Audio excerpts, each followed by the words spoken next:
بسم الله الرحمن الرحيم.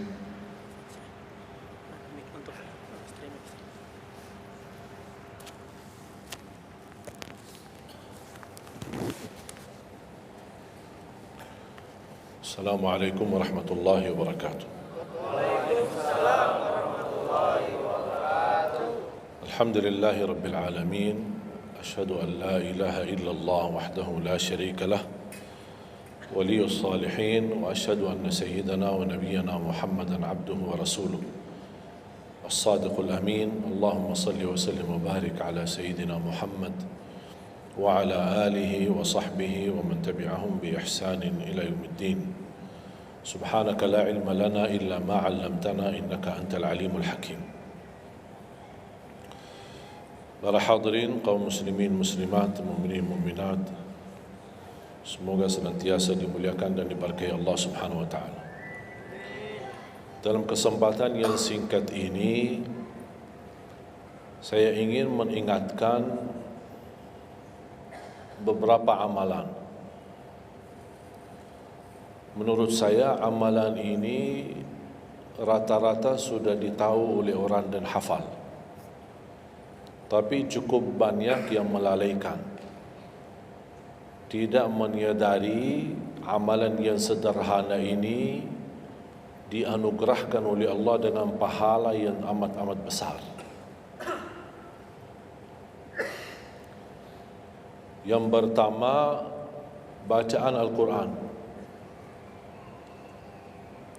Banyak orang yang malas membaca karena tidak bisa baca, atau alasan tidak mengerti artinya.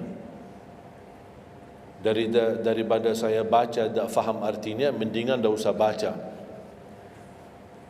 Itu bisikan syaitan.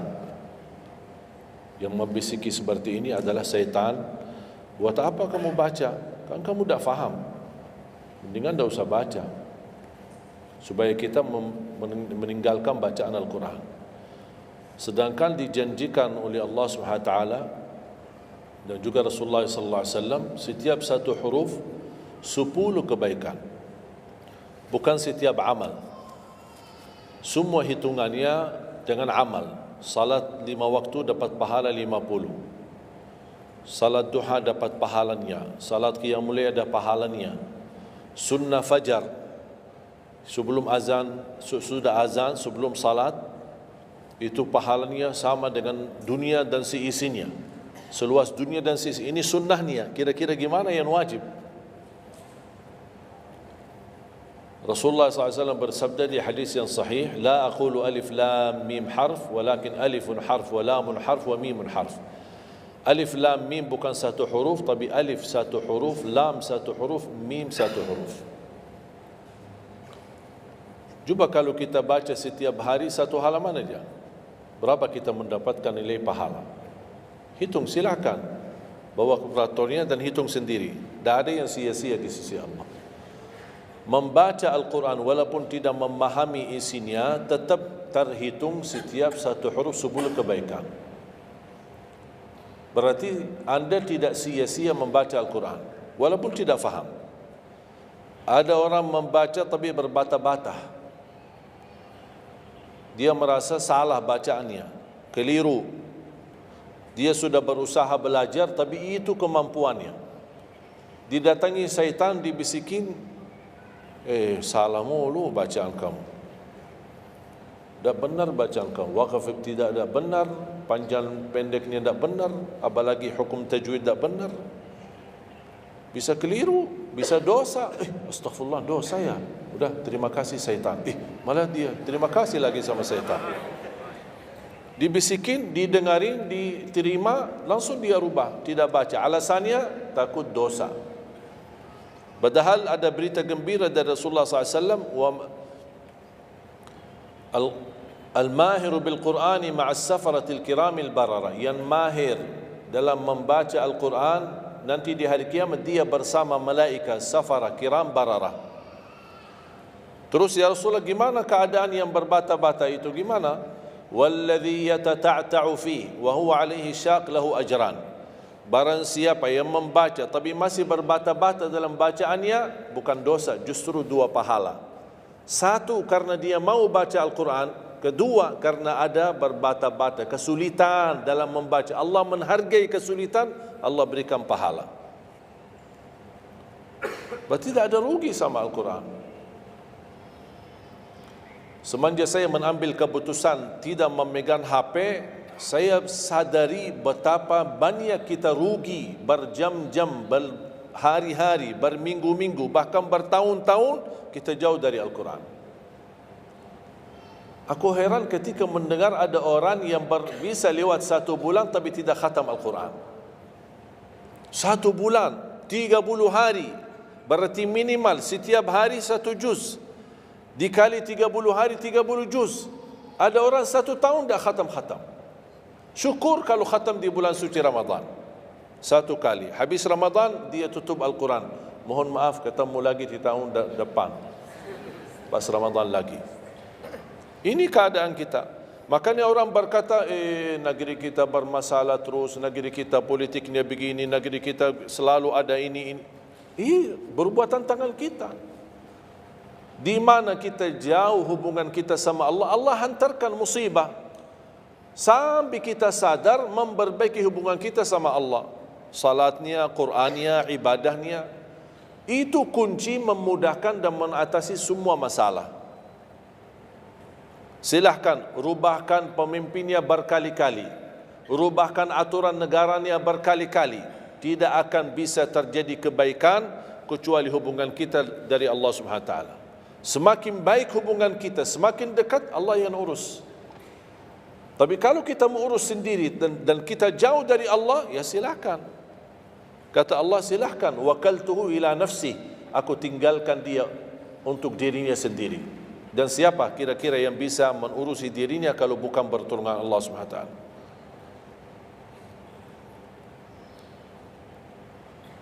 Jangankan bisa khatam Al-Quran dalam 30 hari, jangan 1 juz dalam 1 hari, 30 hari bisa dikhatam dalam waktu 10 jam. Saya pernah tes, menghitungkan waktu, bawa alarm, membaca dari subuh sampai zuhur. Tiba waktu zuhur, saya stop alarmnya, saya lanjut lagi habis zuhur. Sampai asar, lanjut lagi habis asar, lanjut sampai maghrib. Berapa saya habis khatam 30 juz? Bagi orang yang lancar bacaannya, tidak berbata-bata, bacaannya lancar, hurufnya jelas, tajwidnya bagus, tidak terlalu cepat, standar, sebagaimana bacaan tadi salat Isya, itu namanya standar, hadar, tapi disempurnakan tajwid, tidak boleh cepat dan tidak boleh terlalu lambat. 10 jam mampu khatam 30 juz. Saya punya teman sekolah di Madinah, dia berhasil khatam 30 juz dalam waktu 7 jam 49 menit. Makanya aku heran kalau ada orang berkata 1 bulan, mana bisa ya? Tahu enggak apa yang membuat masalah kita kenapa tidak bisa khatam Al-Quran? Karena suka lihat halaman belakang. Begitu buka baru mulai Al-Baqarah, Alif Lam Mim Dzalikal, buka terus halamannya. Sambil baca kita buka 600 sekian, kapan habisnya? Hudan lil muttaqin, sadaqallahul azim. Sudah langsung sadaqah karena sudah merasa berat. Dia menghitung halaman belakang sedangkan dia baru aja mulai 1 ayat. Dia langsung sadaqallahul azim. Syaitan tidak mungkin dan tidak senang melihat kita sering membaca Al-Quran. Kalau orang dulu susah baca Al-Quran wajar, karena susah menemukan Quran. Zaman sahabat cari kulit unta untuk tuliskan ayat yang Allah turunkan. Ada potongan ayat di Sayyidina Utsman, ada potongan ayat di Sayyidina Abu Bakar, ada potongan ayat di sana sini. Coba kumpulkan, susah. Makanya semuanya larinya kepada sahabat yang begitu datangnya wahyu, mereka langsung mendengar dari Rasul, langsung bisa hafal. Seperti Sayyidina Ubay bin Ka'ab radhiyallahu an, Zaid bin Thabit radhiyallahu an, Anas bin Malik radhiyallahu an, Uthman bin Affan. Jadi mereka datangin para penghafal Qurannya. Tidak ada mushaf, tidak ada Quran. Dah ada HP bisa download Al-Quran 30 juz. Gimana? Tapi mereka tidak pernah tinggalkan Al-Quran. Bahkan ada di antara sahabat yang setiap malam tahajudnya khatam 30 juz dalam satu tahajud. Cuba bayangkan, kira-kira alasan kita apa? Quran sudah di mana-mana, dalam segala terjemahan, warna-warni, tajwid, semua ada. Yang bagus, yang besar. Maaf, mata saya, ada yang besar, ada segede meja ini, ada. Susah menemukan, alhamdulillah HP bisa sekarang isinya 30 juz, bisa dibawa kemana-mana, tak usah pusing mencari Al-Quran. Semua kemudahan, semestinya kita mampu mengalahkan sahabat Rasul. Karena kita semua fasilitas ada. Apa yang kita mau bilang sama Allah? Ada seorang, mungkin Bapak Ibu pernah nonton di acara Hafiz Indonesia, namanya Kaila, buta. Dia setiap hari, saya tanya, kamu berapa murajaah bacaan Quran setiap hari? 5 sampai 7 juz. Buta, 5 sampai 7 juz. Saya kaget, tak panyakan, kan kasihan kamu. Dan kebetulan kamu sudah punya uzur, kamu dah baca Al-Quran sama sekali, ana yakin Allah maafkan. Buta, dah bisa. Tahu enggak jawabannya apa? Saya malu sama Allah menjadikan buta saya alasan tidak baca Quran. Ini anak usia 7 tahun. Malu sama Allah menjadikan buta, padahal ini ujian. Butanya dari Allah, bukan dari dirinya. Tapi dia malu menjadikan buta itu alasan tidak baca Quran. Bertanya saya, alasan antum apa? Apa alasan? Sibuk. Belum ada waktu. Ya, saya maklum, belum ada waktu. Memang dunia ini bikin stres, makanya tidak ada waktu. Saya nasihatkan mulai hari ini, jangan kasih Al-Quran sisa waktumu. Dalam istilah, kalau ada sisa waktu, insya Allah saya baca Quran. Kalau itu niatnya, dah bakalan. Tapi tolong utamakan Al-Quran dalam sehari-harimu. Minimal mulai harimu baca Quran, tutupi harimu baca Quran. Jangan tunggu sisa waktu. Wallahi Al-Quran keberkahannya luar biasa. Kesumbuhan, petunjuk, keberkahannya menjaminkan ke surga, selamat siksa neraka, selamat dari siksa kubur. Banyak anugerah. Sayang. Kadang-kadang kalau kita mendengar ada seorang da'i atau seorang ustaz, materi-materi bukunya bagus, isinya bagus, kita kejar. Di mana buku itu jual? Kita cari informasi, di mana buku itu jual? Ini tulisan manusia. Kita kagumi, kita banggakan, kita suka dan kita ikuti, bahkan kita kejar di mana-mana. Al-Quran kalamullah. Masa kalam manusia lebih mulia di hati kita daripada kalamullah? Silahkan boleh kagumi apa penyampaian ustaz, da'i, tapi jangan melebihi apa kata Allah. Jangan kita terharu ketika mendengar seorang berceramah, tapi berkali-kali kita simak ayat suci Al-Quran tidak pernah meneteskan air mata, seperti mendengar surat kabar atau koran. Masalah. Ternyata ucapan manusia lebih menyentuh hati. Padahal kata Allah, kalau Al-Quran diturunkan di atas gunung bisa hancur jadi tanah basir. Kembali lagi, jangan lewat satu hari belum baca Quran. Tidak bisa baca, masih bisa simak, dengar. Setelkan murattal dari HP-mu. Manfaatkan kondisi macet di Jakarta. Manfaatkan, lagi naik motor, Taruh apa? Apa ruginya? Ruginya apa? Simpan handsfree di telinga, ya sambil bawa motor. Dengarin ayat suci Al-Quran. Nikmat, berkah, dalam lindungan Allah, disertai malaikat. Apa ruginya? 1 jam di dalam perjalanan, tidak ada rugi. Terhitung memang umur kita, tapi sudah diisi mendengar Al-Quran. Juga banyak waktu. Nikmat. Kalau saya merasa kesibukan mengganggu sampai tidak ada luang waktu cukup untuk saya bisa baca tilawah di rumah, saya menikmati di jalan. Apalagi kalau mau pergi ke acara, apalagi kalau keluar kota, berjalan lumayan jauh, nikmat. Ya Allah, mudah-mudahan macet terus. Nikmat. Macet ini menjadi nikmat. Dah fikir macetnya karena lagi melihat Al-Quran. Beda sama orang. Hanya sepanjang berjalan cat HP. Merasa bosan. Sudah semua cat sudah dilewati. Semua SMS sudah dibalas. Semua pesan-pesan sudah dibaca. Akhirnya bosan. Macet mulu ini Jakarta. Nanti temannya di sebelah, kalau bukan macet, bukan Jakarta loh. Itu habis waktu, sia-sia. Padahal Al-Quran ini kita baca tidak mesti dalam keadaan wudu. Apalagi kita dalam perjalanan, kita naik motor atau naik mobil kita, bisa dengan handphone kita, HP kita. Ada orang terus, gimana saya membawa Al-Quran terus saya tidak berwudu?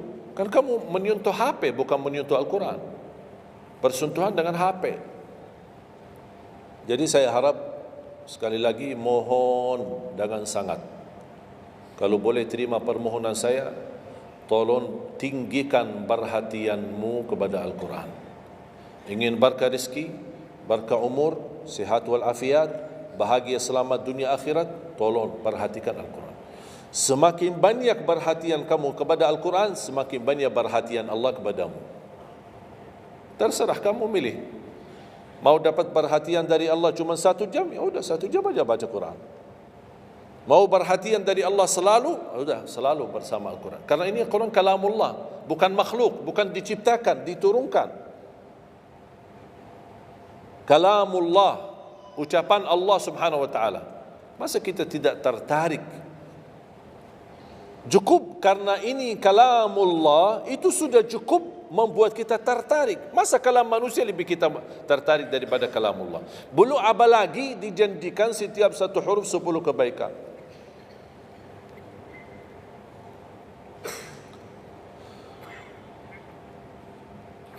Kira-kira siap? Minimal mulai harimu baca Quran, tutupi harimu baca Quran. Habis bangun, sebelum beraktivitas baca. Baca apa? Bebas. Boleh enggak saya baca sambil khatam tapi saya tidak faham isinya? Boleh. Tetap dapat pahala setiap satu huruf 10 kebaikan. Baca sampai mempelajari isi maknanya, memahami maknanya, lebih besar lagi pahalanya. Membaca, memahami, menhayati lagi, lebih besar lagi pahalanya. Membaca, memahami, menhayati, menamalkan, lebih besar lagi. Kalau tidak bisa meraih semua pahala itu, ya paling minimal pahala bacaan. Kalau saya tidak dapat meraih pahala menhayati, pahala memahami, pahala menamalkan, apalagi saya orang awam tidak begitu mengerti apa yang semestinya saya amalkan, la yukallifullahu nafsan illa wus'aha. Amalkan sesuai kemampuan. Ada pelajaran ayat yang dibacakan tadi, kita bisa ambil maknanya, kita mengambil kesimpulannya. Jangan kita menjadi seperti golongan yang datang hari kiamat malah minta tolong diselamatkan oleh Allah dari neraka. Kalau di hari kiamat tidak bisa saling menolong, tidak bisa. Sekarang kita masih bisa saling membantu dan saling menolong. Dan di antaranya menolong diri sendiri. Jangan menunggu di hari kiamat. Jangan kita bisa menolong, tolong menolong. Di hari kiamat orang tua tidak bisa menolong anaknya. Anaknya pun larikan diri daripada orang tua. Tidak ada yang mau kenal. Coba baca akhir surat Abasa. Yauma yafirrul mar'u min akhihi. Di hari itu kakak adik melarikan dirinya dari saudaranya. Wa ummihi wa abi, melarikan diri pada bapaknya dan ibunya. Biasanya kalau kita ketemu orang tua, kita senang bertemu, mohon doanya, apalagi yang orang-orang yang tinggi berbakti baik sama orang tuanya. Kalau di hari kiamat mau sendiri-sendiri. Jangan kita yang melarikan diri sendiri. Para nabi dan rasul semuanya doanya salim salim, ya Allah selamatkan, ya Allah selamatkan. Ini nabi, kira-kira kita gimana? Yauma yafirrul mar'u min akhihi wa ummihi wa abihi wa sahibatihi wa bani. Sampai dari istrinya pun dia melarikan diri. Mohon maaf, sendiri-sendiri. Saya tidak bisa tolong kamu. Jangankan kita sama istri kita atau sama anak-anak kita. Rasulullah sallallahu alaihi wasallam pernah berkata sama Siti Fatimah, anaknya Nabi Muhammad, ittaqillah fa inni wallahi la ughni anki min Allahi syai'a. Hei anakku Fatimah, bertakwalah kepada Allah, karena aku tidak bisa membantu kamu nanti di kemudian hari. Sendiri-sendiri. Salim salim, selamatkan ya Allah. Ini kesempatan. Sebelum kita menjadi na'udzubillah salah alamat daripada ke surga menjadi ke neraka, kita sekarang perbaiki kemana arahan kita, kemana jalan kita. Kita yang milih, tidak ada yang memaksa.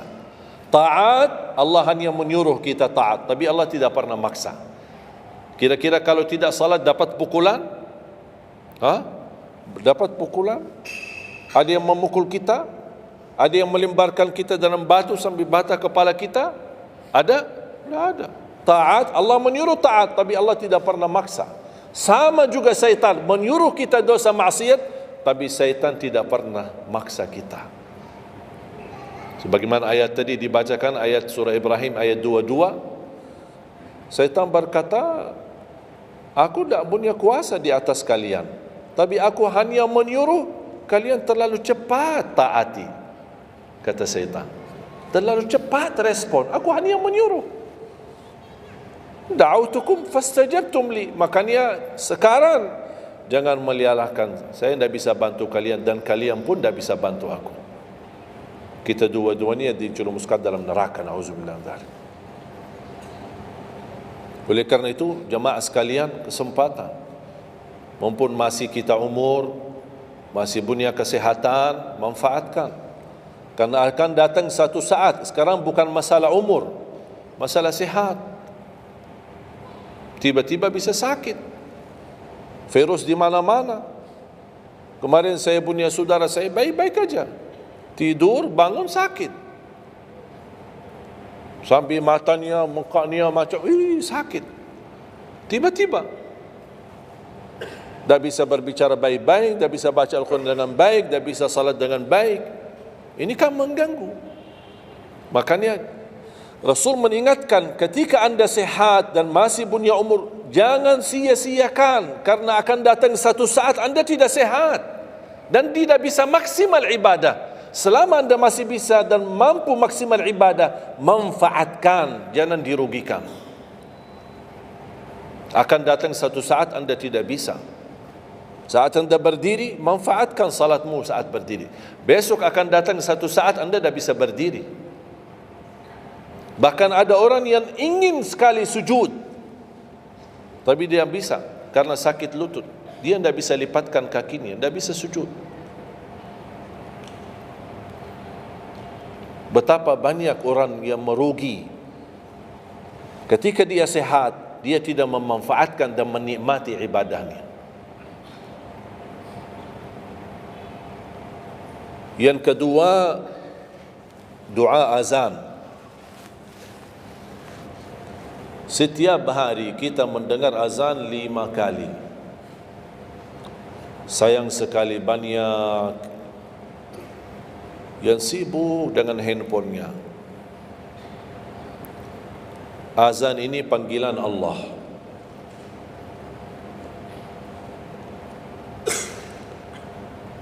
barang siapa, kata Rasulullah SAW, mengikuti perkataan muazzin. Artinya muazzin mengucapkan Allahu Akbar, kita ucap Allahu Akbar. Asyhadu an la ilaha illallah, asyhadu an la ilaha illallah, asyhadu anna Muhammadar Rasulullah, asyhadu anna Muhammadar Rasulullah. Habis wa asyhadu anna Muhammadar Rasulullah, kita berkata wa ana asyhadu an la ilaha illallah wahdahu la syarikalah wa anna Muhammadan abduhu wa rasuluh. Raditu billahi rabba wa bi Muhammadin nabiyya wa bil islami dina. Sebagaimana diriwayatkan Imam Muslim.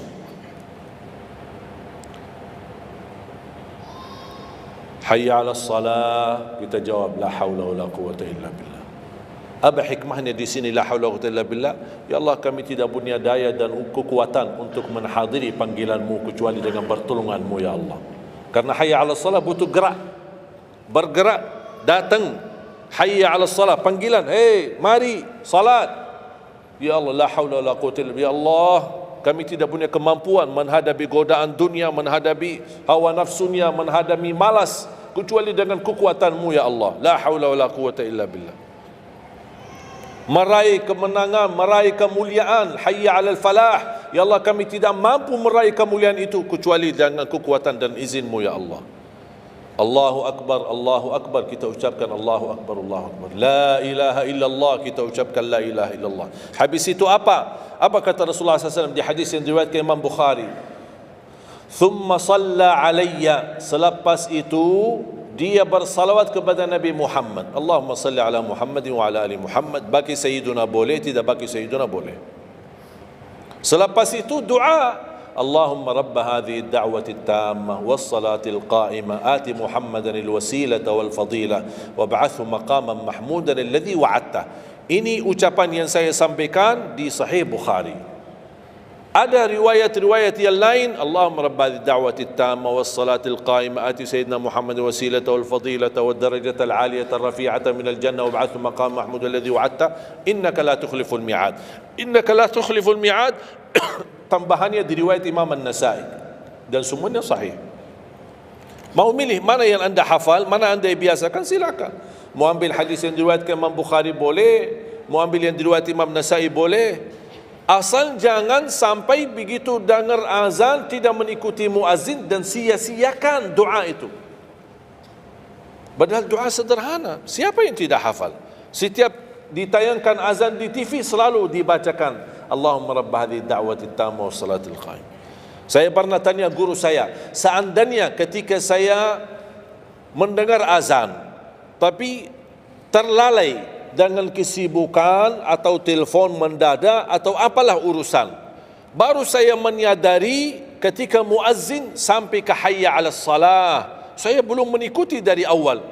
Gimana caranya biar saya tidak rugi dalam pahala? Kata guru saya, ulang sendiri dari awal. Allahu Akbar, Allahu Akbar, Allahu Akbar, Allahu Akbar. Asyhadu an la ilaha illallah, asyhadu an la ilaha illallah, asyhadu anna Muhammadar Rasulullah. Sampai mendapat mengikuti muazzin dalam sisa azannya. Begitu selesai baca doa yang saya tadi sampaikan, apa kata Rasulullah? Barang siapa yang mengamalkan ini, faqad hullat lahu syafa'ati yaumal qiyamah, dijamin dapat syafaatku.